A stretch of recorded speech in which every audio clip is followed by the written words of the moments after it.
So calorimetry is an experimental technique used to measure energy changes in a chemical system. Normally these are chemical reactions, but they can be phase changes. And they all work the same. You're going to put it in some type of heat bath, which is normally water. So you have what's called a calorimeter, and there's all sorts of different ones. This one is a styrofoam cup calorimeter. We use styrofoam cups so that, hey, we don't lose heat. We're going to have our reaction go on, or our phase change go on in here. We can measure the temperature change, which is important. We know the mass of our system, and we know the specific heat of our substance, so we can calculate Q. It's important to remember that Q of the system is going to be equal and opposite Q of the surrounding. So if we know the Q, the heat absorbed by our system, then we can, or our surroundings, then we can calculate the heat of the system itself.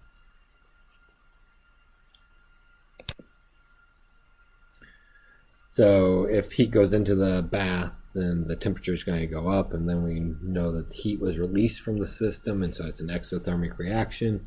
If the heat bath or the calorimeter system goes down, then that means that the reaction or the phase change took in energy, so that would be an endothermic reaction.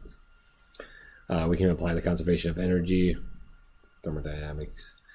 First law of thermodynamics, and assume that there's no energy loss. The magnitude of the energy lost or gained by the chemical reaction must be equal to the magnitude or energy gained or lost by the heat bath. And so you'll see a lot of graphs like this. We got the heat or enthalpy of reactants, we got the heat or enthalpy of the products, and we see that, hey, our reactants had more energy than our products, and so we released energy. So this is an exothermic reaction. So went up over the activation barrier and then down, and so energy was released.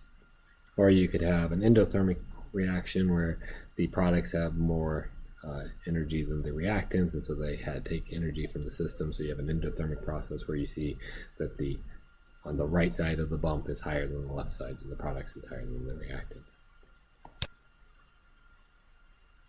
So propane is a gas that is commonly used in gas grills. A sample of propane with a mass of 44.0 grams is completely burned with oxygen. In the process, it releases 202 kilojoules of energy. This chemical reaction is brought into contact with the water bath, and the transfer of energy from the reactants to the water takes place, assuming the specific heat of water to be 4.200 joules per gram degrees Celsius. Or Kelvin. Celsius and Kelvin, the changes are the same, and that in such an experiment 100% of the energy generated by burning the propane is transferred to the water, causing water temperature to increase. Answer the following questions. So in which direction does energy flow? So we're going to have energy flow out of the system into the surroundings because it's heating up the system. So it's going from the reaction to the water. That'd be an exothermic process. Calculate the change in temperature of 220 kilograms of water.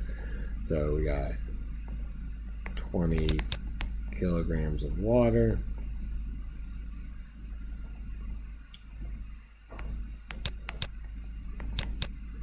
All right, energy change. So we got, Q equals MC delta T. Our Q, the water absorbed 2002 kilojoules. We got MC, they told us to use for water, is 4.200 joules per gram Kelvin, and we're looking for that change in temperature.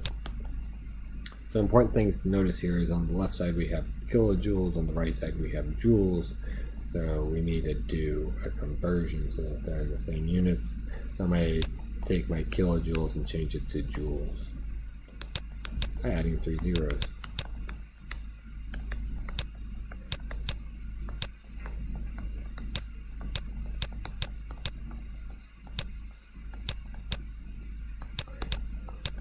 So joules on both sides cancels.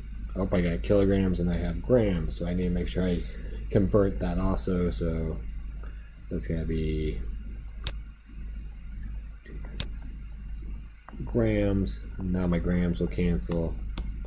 I can calculate for delta T by solving for delta T.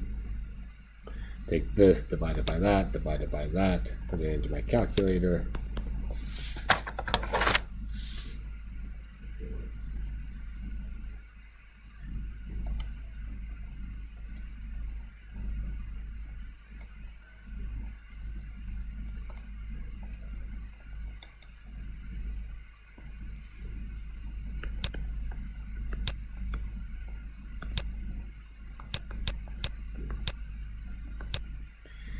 So I would have had a temperature change of 238.119 Kelvin. So realistically, in this problem, this isn't going to be our correct answer because we'd have to go and have a phase change because we increased the water's temperature by over 100 degrees, so there'd be a phase change, but we're not going to worry about that right now.